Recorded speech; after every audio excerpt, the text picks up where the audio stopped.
الحمدللہ رب العالمین والصلاة والسلام علی سید الانبیاء والمرسلین وعلی صحبہ ومن تبعہم بإحسان الی یوم الدین وبعد۔ اعوذ باللہ من الشیطان الرجیم۔ ذالک ھدی اللہ یہدی بہ من یشاء من عبادہ ولو اشرکوا لحبط عنہم ما کانوا یعملون۔ ذالک ھدی اللہ، یہ اللہ کی ہدایت ہے، یہدی بہ من یشاء، جس کے ساتھ وہ ہدایت دیتا ہے جسے چاہتا ہے، من عبادہ ہی، اپنے بندوں میں سے۔ یہ اللہ کی ہدایت ہے جس کے ساتھ وہ جسے چاہتا ہے اپنے بندوں میں سے ہدایت دیتا ہے۔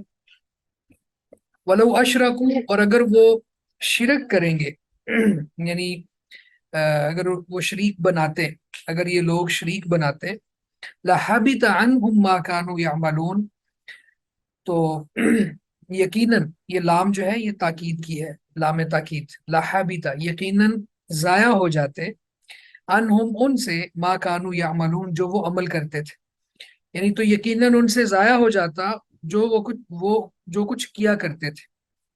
تو لحبط کا معنی ہے لبطلا، بالکل ضائع ہو جانا۔ اصل میں شرک سارے گناہوں کو ختم کر دیتے، سارے گناہوں کی بنیاد ہے اور سب سے بڑا گناہ ہے، اور اس کی وجہ سے نیکیاں ختم ہو جاتی ہیں۔ یہ پیچھے بھی ہم نے پڑھا تھا۔ اللہ رب العزت نے سورہ زمر میں نبی صلی اللہ علیہ وسلم کو بھی یہ کہا کہ اگر آپ نے بھی شرک کیا، لئن اشرکت لیحبطن عملک، اے نبی اگر آپ نے بھی شرک کیا تو البتہ ضرور بضرور ہم آپ کے بھی اعمال برباد کر دیں گے۔ تو یہ بات یاد رکھیے کہ جتنے بھی گناہ ہیں وہ گناہ اعمال کو ضائع کرنے کا سبب بنتے ہیں۔ جیسے سورہ محمد میں صلی اللہ علیہ وسلم اللہ تعالیٰ نے یہ بات ارشاد فرمائی، یا ایھا الذین آمنوا اطیعوا اللہ واطیعوا الرسول ولا تبطلوا اعمالکم، اے ایمان والو اللہ اور اس کے رسول کی بات مانو اور اپنے عمل برباد نہ کرو۔ تو یعنی جب اللہ اور اس کے رسول کی اطاعت سے ہٹ کر چلا جائے گا تو پھر اعمال برباد ہونے کا اندیشہ اور خدشہ ہے۔ اب اللہ اور اس کے رسول کی مخالفت یہ معصیت کہلاتی ہے، گناہ اس کو کہتے ہیں۔ تو گناہوں میں سے سب سے بڑا گناہ شرک ہے۔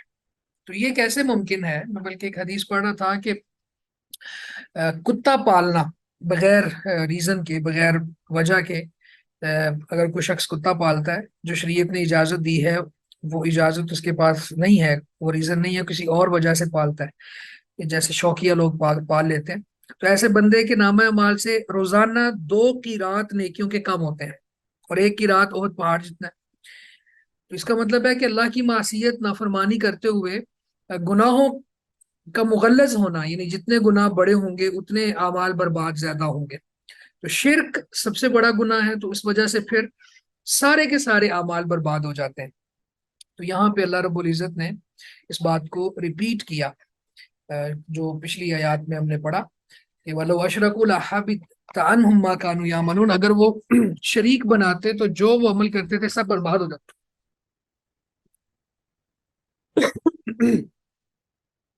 اولئک الذین آتیناہم الکتاب والحکم والنبوہ، اولئک الذین، یہی وہ لوگ ہیں، آتیناہم الکتاب، جن کو ہم نے کتاب دی، والحکم، اور حکم دیا۔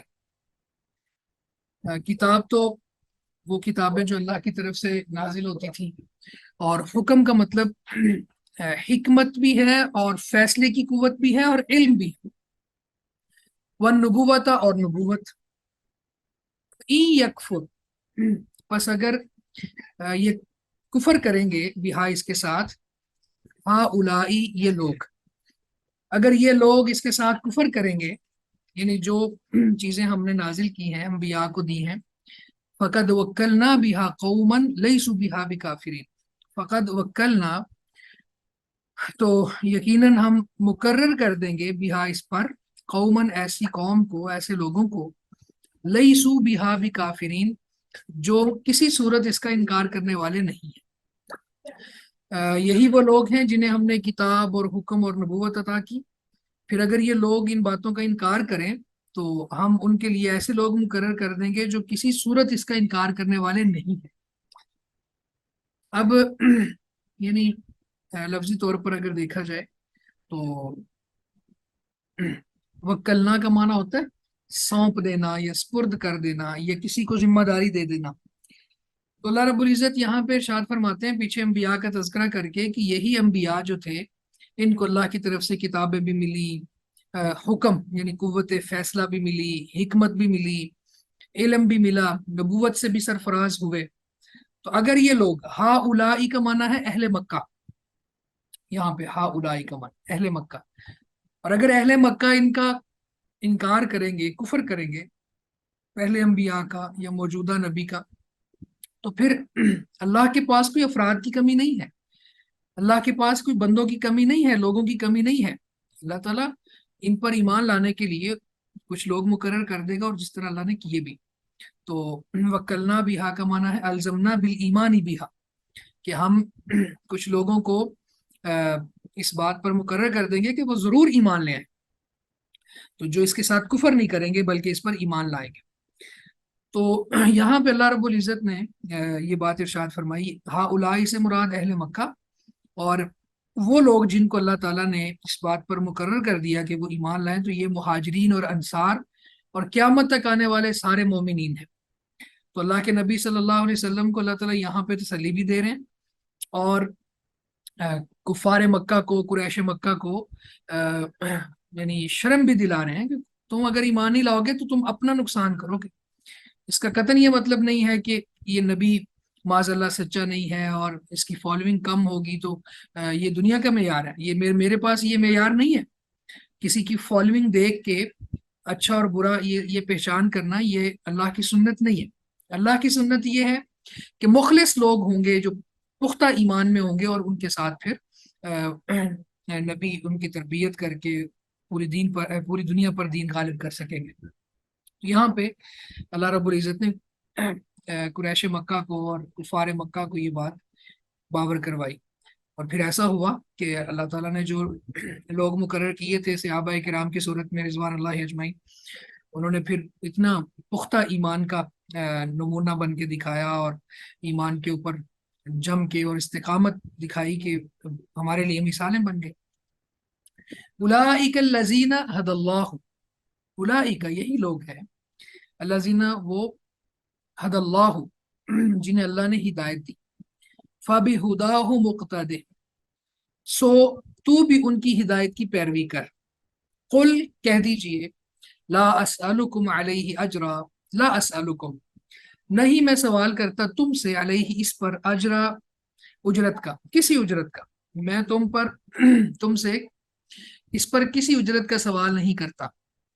ان ہوا الا ذکر للعالمین یہ نہیں ہے یہ مگر جہانوں والوں کے لیے نصیحت، یعنی جہانوں کے لیے سے مراد کیا ہے؟ جہان میں رہنے والے.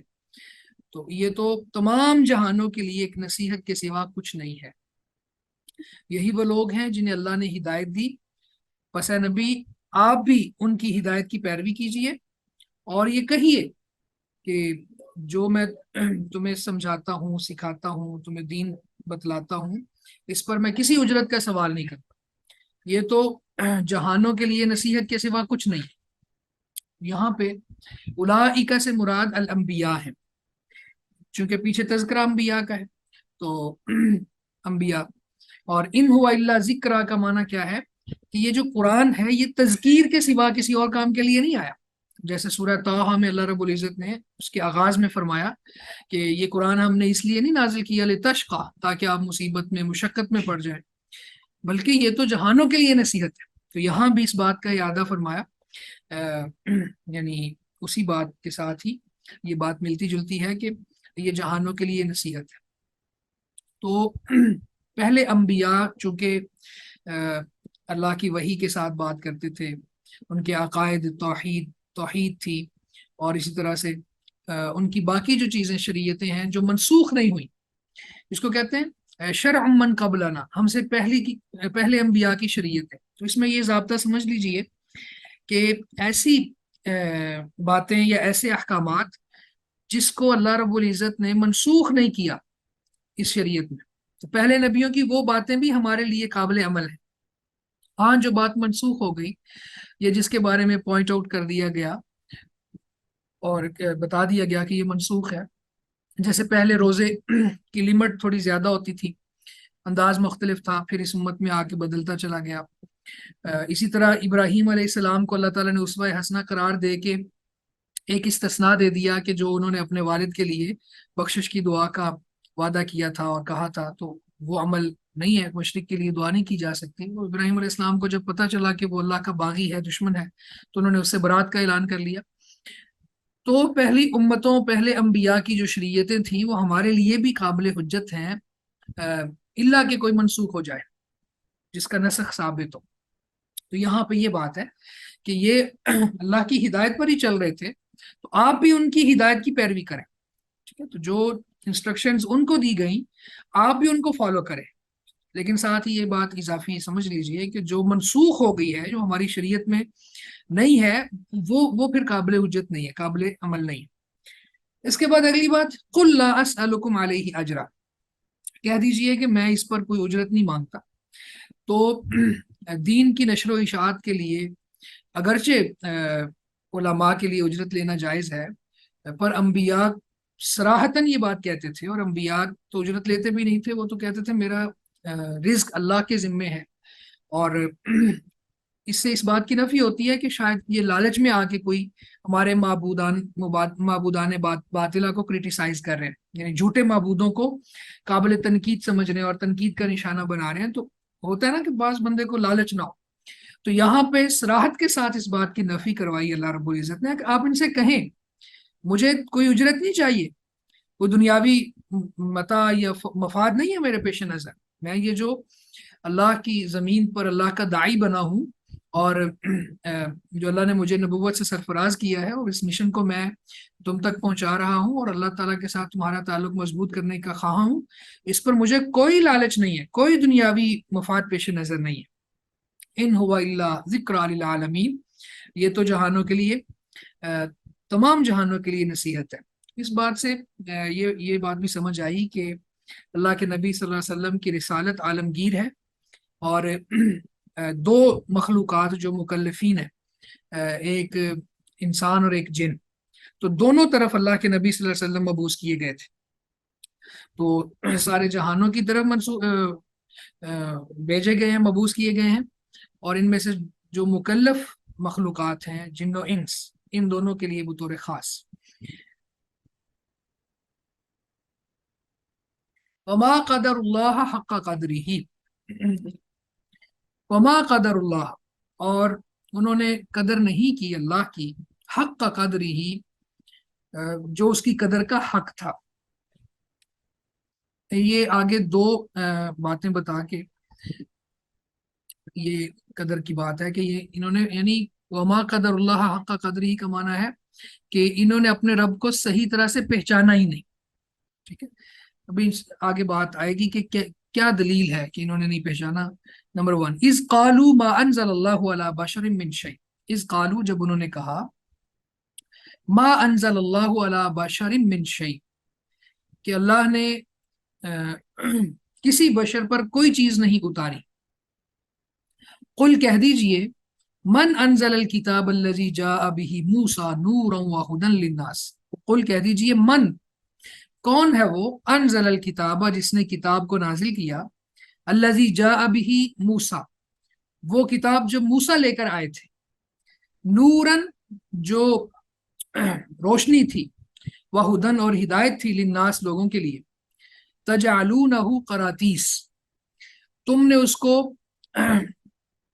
قراطیس، یہ قرطاس ان کی جمع ہے، جس کا معنی ہوتا ہے ورق، اوراق. تم نے اس کو اوراق بنا دیا، یعنی تم اس کتاب کو چند ورق بتاتے ہو یا بناتے ہو. تبدونہا، جنہیں تم ظاہر کرتے ہو، وتخفون کثیرا، اور بہت سے چھپاتے ہو، یعنی ان اوراق میں سے کچھ ظاہر کر دیتے ہو اور بہت سے اوراق چھپا دیتے ہو. اس پہ بھی انشاءاللہ بات کریں. وعلمتم ما لم تعلموا، اور تمہیں وہ علم دیا گیا جو تمہیں معلوم نہیں تھا. وعلمتم، اور تمہیں علم دیا گیا، ما، وہ، لم تعلموا، جو تم نہیں جانتے تھے. انتم ولا آباؤکم، تم بھی اور نہ ہی تمہارے باپ دادا. قل اللہ، کہہ دیجئے اللہ نے ثم ذرہم فی خوضہم یلعبون، ثم پھر ذرہم انہیں چھوڑ دے، فی خوضہم اپنی فضول بحث میں، یلعبون وہ کھیلتے رہیں، پھر انہیں چھوڑ دے اے نبی، پھر انہیں چھوڑ دیجئے اپنی بحث میں کھیلتے رہیں۔ اب یہاں پہ اس کو میں با محاورہ ترجمہ کر کے پھر ہم انشاءاللہ سمجھتے ہیں۔ اور انہوں نے اللہ کی قدر نہیں کی جو اس کی قدر کا حق تھا۔ جب انہوں نے کہا کہ اللہ نے کسی بشر پر کوئی چیز نہیں اتاری، کہہ دیجئے وہ کتاب کس نے اتاری جو موسیٰ لے کر آئے تھے، جو لوگوں کے لیے روشنی اور ہدایت تھی؟ تم اسے چند ورق بناتے ہو جنہیں ظاہر کرتے اور بہت سے چھپاتے بھی ہو، اور تمہیں وہ علم دیا گیا جو نہ تم نے جانا یا جو تمہیں معلوم نہیں تھا، اور تمہارے باپ دادا نے بھی، یعنی تم نے بھی نہیں اس کو معلوم کیا تھا، تمہارے باپ دادا کو بھی اس کا علم نہیں تھا، وہ علم تمہیں دیا، کہہ دیجیے اللہ نے دیا، پھر انہیں چھوڑ دے اپنی بحث میں کھیلتے رہیں۔ اچھا، یہاں پہ اللہ کی قدر انہوں نے نہیں کی، تو اس کا معنی ابھی ہم نے سیکھا کہ انہوں نے یعنی ان مشرکین نے اپنے رب کو صحیح معرفت کے ساتھ نہیں پہچانا۔ اور اس کی دلیل کیا ہے؟ دلیل یہ ہے کہ انہوں نے یہ سٹیٹمنٹ دے دی کہ اللہ نے کسی بشر پر کوئی چیز نہیں اتاری، یعنی سرے سے نبوت کا انکار ہی کر دیا۔ اب دیکھیں پیچھے اللہ نے اپنے انبیاء کا تذکرہ کیا، تو نبوت کا انکار کر کے گویا کہ انہوں نے اللہ کی قدر نہیں کی۔ اللہ کو یہ اختیار ہے، وہ خالق کائنات ہے، وہ چاہے تو جس کو مرضی نبوت سے سرفراز فرما دے۔ تو انہوں نے اللہ کی اس بات کو نہ مانتے ہوئے اللہ کی ناقدری کی ہے۔ اور پھر اس کے بعد اللہ رب العزت ارشاد فرماتے ہیں کہ یہ ایسے لوگ ہیں کہ ناقدری تو کر رہے ہیں، اور یہ بھی کہہ رہے ہیں کہ اللہ نے کسی بشر پر کوئی چیز نازل نہیں کی، لیکن حقیقت یہ ہے کہ وہ خود مانتے بھی ہیں اس بات، یعنی موسیٰ علیہ السلام کو یہودی مانتے کہ موسیٰ آئے تھے، کتاب بھی لائے تھے، تو موسیٰ بشر بھی تھے، یہ سب کو پتہ ہے۔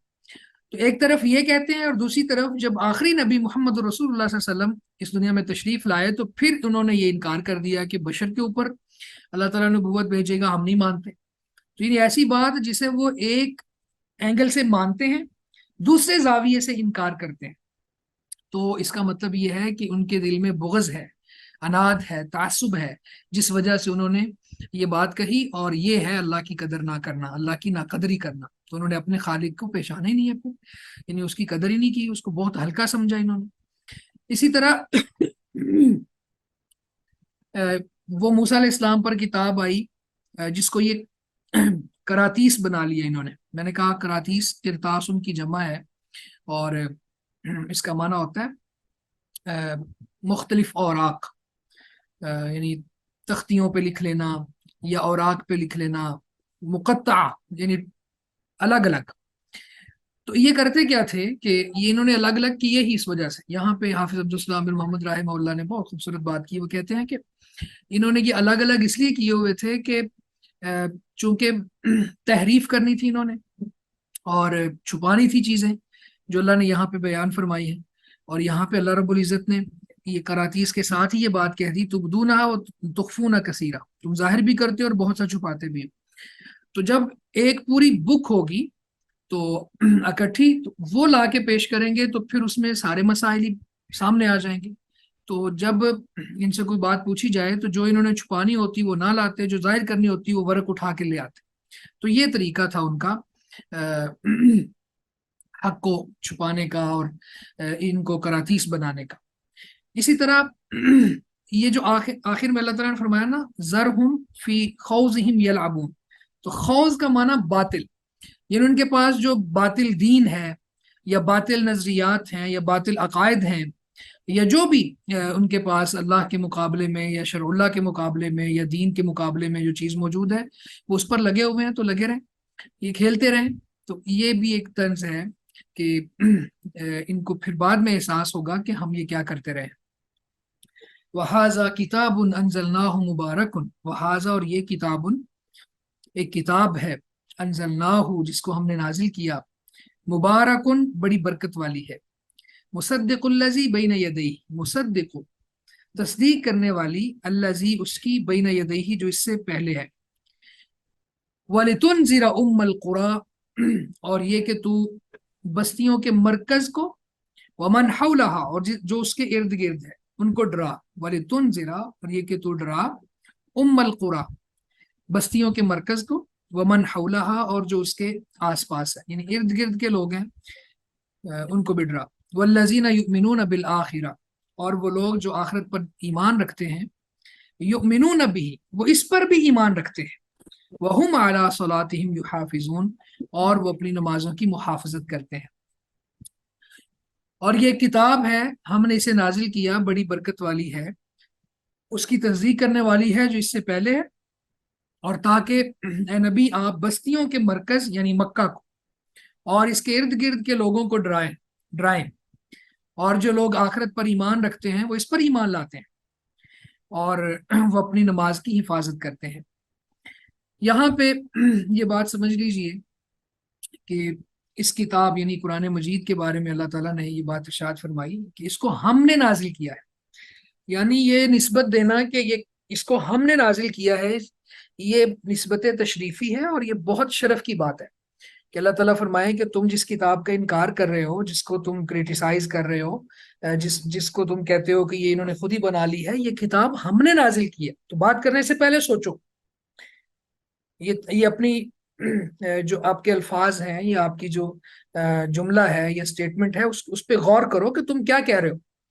یہ کتاب ہم نے نازل کی ہے، تو یہ اس سے یعنی شدت آتی ہے اس عقیدے میں، اس نظریے میں کہ یہ کتاب منزل من اللہ ہے، یعنی اللہ کی طرف سے نازل شدہ ہے، مبارکن بڑی برکت والی ہے، یعنی اس کتاب کی برکتیں اور سبحان اللہ اس کی مختلف صورتوں کی برکتیں، اس کی آیات کی برکتیں وہ ایسی ہیں جو ختم ہونے والی نہیں ہیں۔ آپ دیکھیں کہ اگر ہم قرآن مجید کی مختلف صورتوں پہ بات کریں، جیسے سورہ الفاتحہ کی برکات ہیں، سورہ البقرہ کے آخری دو جو آیتیں ہیں ان کی برکات ہیں، آیت الکرسی کی برکات ہیں، پھر آخری جو 3 صورتیں ہیں ان کی برکات ہیں، تو اور پھر اگر دنیا میں بھی اور اخروی بھی برکات ہیں، یعنی آپ دیکھیں کہ اللہ کے رسول کا فرمان ہے من القرآن 30 آیہ شفعت لرجل حتی غفر له وہی تبارک الذی بیدہ الملک۔ قرآن مجید کی ایک صورت ہے جس کی 30 آیتیں ہیں، وہ اپنے پڑھنے والے کی سفارش کرے گی اور یہاں تک کہ جنت میں داخل کروا دے، یعنی اس میں شفعت لرجل، اس نے سفارش کی ایک بندے کی یہاں تک کہ اس کو معاف کروا کے چھوڑا۔ تو یہ دنیا میں بھی اور آخرت میں بھی برکتوں بھری کتاب ہے۔ اب برکتوں کا معنی قطعاً یہ نہیں ہے کہ اس کتاب کو تعویذ بنا لیا جائے اور گھر میں لٹکا لیا جائے اور اسی طرح سے صرف قول و قرار کی باری آئے تو اس کو اٹھا لیا جائے، نہیں، بلکہ اس کی صحیح برکات تب حاصل ہوں گی جب اس کے معانی، اس کے مطالب، اس کے مفاہیم کو سمجھا جائے گا۔ تو جب قرآن مجید کے معانی کو، اس کے مفاہیم کو، اس کے مطالب کو سمجھ کے اس کو پریکٹس کیا جائے گا تو پھر اس کی اصل برکات حاصل ہوں گی، بلکہ اس سے پریکٹس سے بھی اگلا لمحہ ایک اس کا حق ہے کہ اس کو باقی ادیان پر غالب کرنے کی کوشش کی جائے۔ تو یہ قرآن مجید کے حقوق ہیں، تو یہ جب جتنے زیادہ حقوق اچھے طریقے سے ادا ہوتے جائیں گے اتنی برکتیں نازل ہوتی جائیں گی۔ تو یہ کتاب بڑی برکت والی ہے، مبارک مصدق الذی بین یدی، جو اس سے پہلے ہے اس کی یہ تصدیق کرتی ہے۔ تو اس سے پہلے کیا ہے، جو بھی کتابیں آئیں، جو بھی انبیاء آئے، جو بھی شریعتیں آئیں، ان کا یہ کتاب ہمیں پتہ دیتی ہے، تو یہ تصدیق کرنے والی ہے جو اس سے پہلے۔ اور اسی طرح یہ کتاب دعوت کا کنٹینٹ ہے رسول اللہ صلی اللہ علیہ وسلم کے لیے بھی اور اس کے بعد ان کی امت کے لیے بھی، کہ وہ اس کتاب کو بنیاد بنا کے ڈرائیں بستی والوں کو، بستی کے مرکز کو، یعنی بستیوں کی جڑ کو۔ کیا مطلب ہے؟ مکہ، چونکہ مکہ بنیاد ہے اور عرب کی، اور اس میں پھر بستیاں مختلف آگے نکلتی ہیں، تو اس لیے اس کو بستیوں کا مرکز کہہ دیا۔ تو اس کے علاوہ جو اس کے آس پاس قبائل ہیں، یعنی جو لوگ رہنے والے ہیں، قبائل عرب بھی ہیں، عجمی لوگ بھی ہیں، آدم علیہ السلام کی ساری اولاد مراد ہے، ساری انسانیت مراد ہے۔ تو یہ کتاب چونکہ آفاقی کتاب ہے، ساری انسانیت کے لیے ہے، تو اس لیے مکہ میں اس کا آغاز ہوا اور وہاں سے پھر اس کے ارد گرد یہ چلتی چلتی پوری دنیا میں اس کی تعلیمات یعنی پھیل گئیں اور نبی صلی اللہ علیہ وسلم نے اس کو بنیاد بنا کے لوگوں کو ڈرایا. تو یہ قرآن مجید ایک بہت زبردست دعوت کا کنٹینٹ ہے. یہ یہاں پہ اللہ رب العزت نے ارشاد فرمایا. اس کے بعد فرمایا والذین یؤمنون بالآخرہ، اور وہ لوگ جو آخرت پر ایمان رکھتے ہیں، آخرہ پر یقین رکھتے ہیں. یؤمنون بھی، وہ اس پر بھی ایمان لاتے ہیں. وہم علی صلاتہم یحافظون، اور وہ اپنی نمازوں کی حفاظت کرتے ہیں. اچھا، یہاں پہ آپ یہ دیکھ لیں کہ آخرت پر ایمان لانے کے دو بنیادی فوائد اللہ نے یہاں پہ بیان کیے ہیں. یاد رکھیں کہ یہ آخرت پر ایمان یہ ارکان ایمان میں سے ہے، اور یہ بہت، یعنی آپ یوں سمجھیں کہ اہم رکن ہے، اہم ترین رکن ہے ایمان کا، ایمانیات کا آرٹیکل ہے. اور اس کے فوائد بہت زیادہ، ان میں سے دو فائدے اللہ نے یہاں پہ بیان کیے ہیں. ایک فائدہ یہ ہے کہ جو آخرت کو مانتا ہے وہ اس کتاب کو بھی مانتا ہے، وہ اس کتاب پر بھی ایمان لاتا ہے. اور دوسرا معنی کیا ہے کہ وہ اپنی نمازوں کی حفاظت کرتا ہے. پہلا جو فائدہ ہے کہ جو آخرہ کو مانتا ہے وہ اس پر بھی ایمان لاتا ہے، کیونکہ یہی کتاب ہمیں آخرہ کے بارے میں گائیڈ کرتی ہے. اس کتاب نے ہی ہمیں بتایا کہ آخرت میں یہ ہوگا، برزخ میں یہ ہوتا ہے، اور جنت اور جہنم کی ساری چیزیں بڑی تفصیل کے ساتھ اللہ تعالیٰ نے اسی کتاب میں بیان کیا. تو یہ کتاب ہمیں بتاتی ہے. تو جو بندہ آخرہ کو مانتا ہے گویا وہ اس کتاب پر ایمان لا کے آخرہ کو مانتا ہے. اور اسی طرح جو آخرہ کو مانتا ہے پھر وہ اپنی نمازوں کی محافظت بھی کرتا ہے، کیونکہ جو اس کتاب پر ایمان ہے وہ عقائد میں سے ہے، اور جو نماز کی محافظت ہے وہ اعمال میں سے ہے. تو اعمال میں سے سب سے بڑا عمل، اور اسی طرح سے سب سے پہلے جس کے بارے میں سوال ہوگا، آپ سب یہ حدیث جانتے ہیں کہ قیامت والے دن اول ما یحاسب به العبد الصلاۃ، قیامت والے دن سب سے پہلا جو حساب ہوگا وہ نماز کا ہوگا. تو اب ذرا حساب جو ہے یہ لفظ، اس کو آپ دیکھیں تو ہماری ریاضی کی کتابوں میں بھی، اردو کی جو کتابیں ہیں اس میں بھی لکھا ہوتا ہے حساب کی کتاب. تو حساب کیلکولیشنز کو کہتے ہیں. تو قیامت والے دن سب سے پہلے جو کیلکولیشنز ہوں گی ہماری نمازوں کی ہوگی، یعنی ہماری نمازوں کو کیلکولیٹ کیا جائے گا، شمار کیا جائے گا. یہ بندہ اتنی عمر میں بالغ ہوا، اس پر اتنی نمازیں تھیں، اس نے اتنی پڑھی، اس نے اتنی نہیں پڑھی. تو اللہ کے رسول فرماتے ہیں اگر نمازوں کے امتحان میں یہ کامیاب ہو گیا تو پھر آگے بھی کامیاب رہے گا، اور اگر نمازوں کے امتحان میں یہ فیل ہو گیا تو پھر آگے بھی یہ ناکام ہو جائے گا. تو یہاں پہ اللہ رب العزت نے آخرہ پر ایمان کو اس بات کے ساتھ جوڑ دیا کہ وہ نمازوں کی محافظت کرتا ہے. تو نمازوں کی محافظت وہی کرتا ہے جس کو پتا ہے کہ میں نے مرنے کے بعد سب سے پہلا حساب قیامت والے دن نماز کا دینا ہے. اور اسی طرح سے یہ وہ آخرت پر ایمان ارکان ایمان میں سے ہے، تو نماز کی محافظت یہ ارکان اسلام میں سے ہے. تو اسلام اور ایمان دونوں چیزیں ہوں گی تو انسان جنت میں داخل ہوگا. تو یہ دونوں چیزیں پوری انہی سے ہوتی ہیں کہ اس کے 6 آرٹیکل ہیں، اس کے 5 آرٹیکل ہیں، یہ دونوں پورے ہو جائیں تو پھر انسان مسلم و مومن بنتا ہے. تو اللہ رب العزت نے یہاں پہ یہ بات ارشاد فرمائی. اچھا، اسی طرح صلاۃ کی، نماز کی محافظت کا معنی کیا ہے؟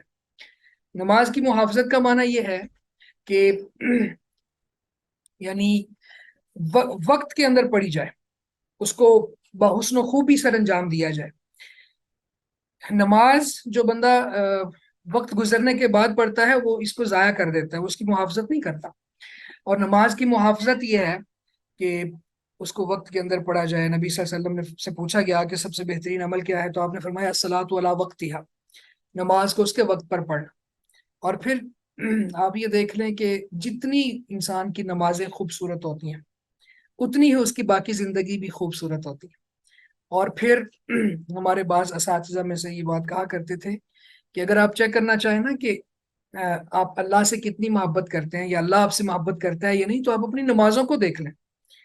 تو اگر تو نمازوں کو ان کے اوقات پر بات سنیں جو کل آپ دینا، اور اسی طرح سے بڑا ہلکا سمجھنا، ایک ہے پورے اہتمام کے ساتھ نماز کا انتظار کر. آپ دیکھیں نا کہ حدیث میں اللہ کے نبی صلی اللہ علیہ وسلم نے یہ فرمایا کہ ایک نماز کے بعد دوسری نماز کا انتظار کرنا یہ گناہوں کی معافی کا سبب ہے، درجات میں کا سبب ہے، اور یہ الرباط ہے. جی آپ کچھ ہو گیا کہنا چاہتے ہیں؟ چنگ دے میری بڑی چاہ پینے بھئی یہ مائک آف کر لیں پلیز، میں نے 2 3 دفعہ آف کیا، آپ نے پھر آن کر لیا.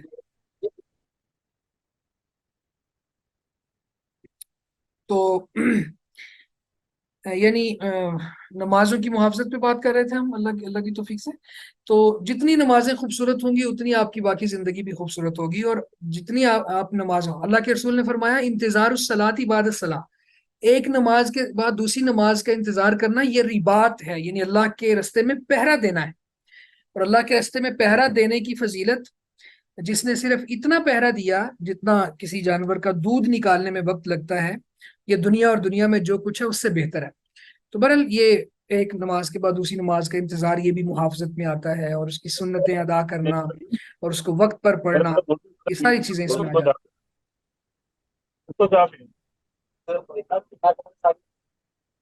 چلو دو تو بعد بھی لگے ہیں. ہیں.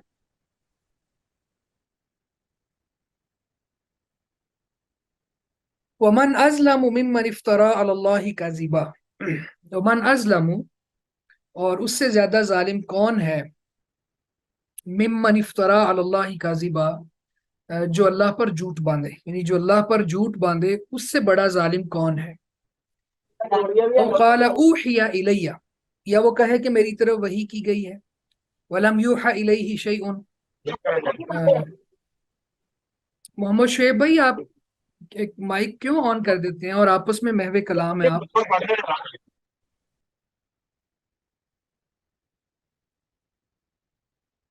ومن ازلم ممن افترى علی اللہ کذبا، اور اس سے زیادہ ظالم کون ہے جو اللہ پر جھوٹ باندھے. او قال اوحی الیہ، یا کہے کہ میری طرف وحی کی جاتی ہے، ولم یوحى الیہ شیء، اور حالانکہ اس کی طرف کسی چیز کی وحی نہیں کی جاتی. ومن قال سانزل مثل ما انزل اللہ، اور جو کہے کہ میں بھی اس جیسا نازل کروں گا جو اللہ نازل کرتا ہے، یعنی جو اللہ نے نازل کیا ہے اس جیسا میں بھی نازل کروں گا. وَلَوْ تَرَى إِذِ الظَّالِمُونَ فِي غَمَرَاتِ الْمَوْتِ، وَلَوْ تَرَى، اور کاش تو دیکھے، اس جب الظالمون فی غمرات الموت، ظالم لوگ موت کی سختیوں میں ہوں. ومن ازلم ممن افترى علی اللہ کذبا، ومن ازلم، اور کون زیادہ ظالم ہے، ممن اس سے، جو شخص افترا جھوٹ باندھے، علی اللہ اللہ پر، کاذبن جھوٹ. تو افطرا کا اگر الگ سے بھی کوئی لفظ آئے تو اس کا معنی بھی جھوٹ ہی ہوتا ہے، تو لیکن اس کے ساتھ آگے وہ کاذبن بھی آگے، تو اس کا ترجمہ یہ ہوگا اور اس سے زیادہ ظالم کون ہے جو اللہ پر جھوٹ باندھے. او یا قالا کہے، اوحی الیہ، میری طرف وحی کی گئی ہے، ولم یوحى الیہ شیء، حالانکہ اس کی طرف کچھ بھی وحی نہیں کیا گیا، یعنی اس کی طرف وحی بالکل بھی نہیں کی گئی. ومن قال، اور وہ شخص جو کہے، سأنزل، ان قریب میں بھی نازل کروں گا، مثل ما انزل اللہ، اس کی مثل جو اللہ نے نازل کیا، یعنی میں بھی وہ نازل کروں گا جو اللہ نے نازل کیا. اب یہاں پہ 3 باتیں بیان کی اللہ تعالیٰ نے، اور ان کو بڑا ظالم قرار دیا. یعنی اس سے بڑا ظالم کون ہو سکتا ہے، نمبر 1 جو اللہ پر جھوٹ باندھے. اس سے بڑا ظالم کون ہو سکتا ہے، نمبر 2 جو یہ کہے کہ میری طرف وحی کی گئی ہے حالانکہ اس کی طرف وحی نہیں کی گئی، یعنی جھوٹی نبوت کا دعویٰ کرے. اور تیسری بات، اس سے بڑا ظالم کون ہو سکتا ہے جو کہے جس طرح اللہ نے نازل کیا اسی طرح میں بھی نازل کروں، یعنی اللہ کا پارٹنر بن جائے، شریک بن جائے. تو یہ 3 چیزیں یہاں پہ اللہ رب العزت نے بیان فرمائی ہیں. ولو ترا، اور کاش تو دیکھے اے نبی، کاش آپ دیکھیں، اسی ظالمون، جب ظالم لوگ، فی غمرات الموت، موت کی سختیوں میں ہوں گے. غمرات کا معنی ہوتا ہے ہولناکیاں، شدائد، یعنی مصیبتیں، مشقتیں، مشکلات، موت کے وقت، یعنی روح کے نکلنے کے وقت کی جو سختیاں ہیں ان کو غمرات الموت کہا جاتا ہے. تو اور کاش اے نبی آپ دیکھیں جب ظالم موت کی سختیوں میں ہوں گے،